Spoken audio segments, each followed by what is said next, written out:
bien c'est tous les types d'impôts ou de taxes? Oui, il faut dire que Faso Arzeka permet aujourd'hui de payer toutes les taxes, que ce soit au niveau de la Direction générale des impôts, de la Direction générale du Trésor et également de la Direction générale des douanes. Mais au-delà, parce que tout ce qui est recettes de services peuvent être payées donc sur la plateforme et même la contribution au fonds de soutien patriotique. C'est d'ailleurs une très belle opportunité pour la diaspora qui peut, à partir de là où ils sont, donc contribuer au fonds de soutien patriotique à travers l'utilisation de la carte bancaire ou du virement bancaire. Donc c'est vraiment une plateforme qui permet de payer, de faire tous les paiements au profit de l'État central, cela s'entend, mais également les collectivités et puis les établissements publics de l'État. Et sur la question de la transparence, comment est-ce que Faso Arzeka va assurer la transparence et même l'efficacité des services publics et des recettes publiques de l'État?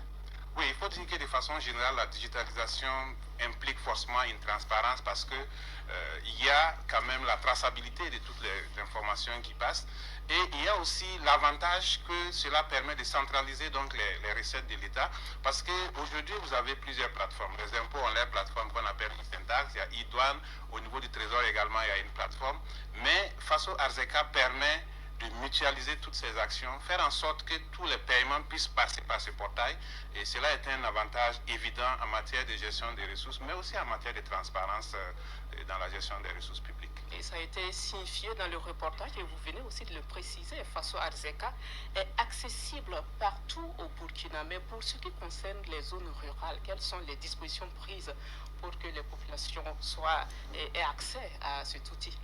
Alors, je dirais que Faso Arzeka est accessible même au-delà du Burkina, puisqu'à partir de l'application, quand vous prenez les applications comme Android ou même si vous prenez les applications iOS, vous pouvez avoir accès, c'est-à-dire avec Play Store sur votre téléphone Android ou avec App Store sur les téléphones iPhone, vous avez la possibilité d'accéder. Et au-delà de ça, même sur le web, si vous rentrez, vous cliquez sur www.my.arzeka.bf, vous avez donc accès à la plateforme. Et au-delà de ça, nous avons pensé qu'il fallait développer aussi une solution pour ceux qui n'ont pas accès à l'Internet.